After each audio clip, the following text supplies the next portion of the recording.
Isso aí, galera, mais um dia, mais um trampo. Hoje estamos aqui com o Xara Picasso, fazer a troca do eixo. O eixo traseiro dele tá dando problema, tem uns véuzinhos. O cliente já comprou a peça pra gente. Vou mostrar aqui pra vocês como que é feita a substituição. E é isso aí, acompanha aí. O cliente já trouxe o eixo pra gente, então a gente já vai tirar tudo, os acessórios, os periféricos dele, para passar o do carro do cliente mesmo. Já retiramos a roda. Agora vamos fazer a remoção do cubo para tirar o espelho, tudo com freio, vai ser utilizado dele. A gente vai utilizar o máximo de acessórios que está no veículo, né, que estão bom. Vai ser trocado os amortecedores também. Vai vir toda essa parte do eixo completinho aqui do Xara Picasso. Vamos arrancar o escapamento fora também. Vou mostrando aí o passo a passo para vocês. Acompanha a gente aí. Ó, o freio. Vai precisar substituir o cilindro de roda.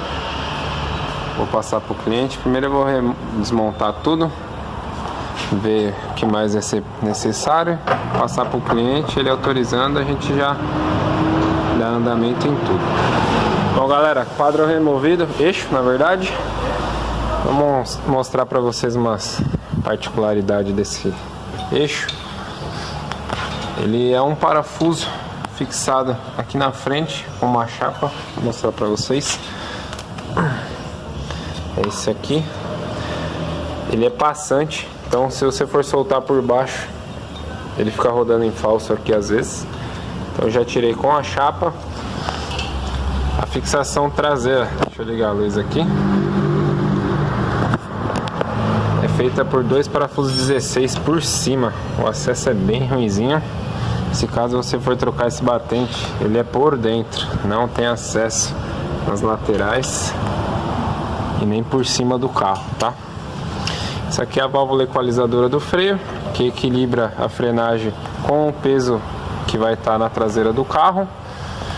Já arrancamos os espelhos, deixamos eles de lado. Eu não filmei muito outras partes do processo aqui porque tá meio corrido, então tem que agilizar, né? Desse lado, mesma coisa. Removemos o cubo, vamos fazer uma limpeza direitinho. O cliente infelizmente não vai querer substituir os cilindros, deixei ele ciente. Passando a motoca barulhenta. Agora vamos passar todas as peças. Esse aqui já é o quadro dele, desmontadinho. Esse é o quadro que vai para o lugar. Vai ser feita a limpeza e vamos montar de novo. Bom, galera, infelizmente foi corrido ontem e acabamos não conseguindo gravar finalizando o carro, mas foi tudo montado direitinho. O cliente ficou contente. Deu tudo certinho, o eixo dele tá ali. Ele não quis mexer algumas outras coisas que infelizmente o dinheiro não deu conta, e ele vai trazer pra gente aí pra fazer o restante das manutenções aí com calma. Mas ficou belezinha, já foi instaladinho. Ele tem aquelas particularidades que eu mostrei lá na traseira do eixo, na parte frontal. É um quadro bem pesado, bem chatinho de mexer, trocar. Mas deu tudo certo aí. E segue nosso canal, se inscreve aí.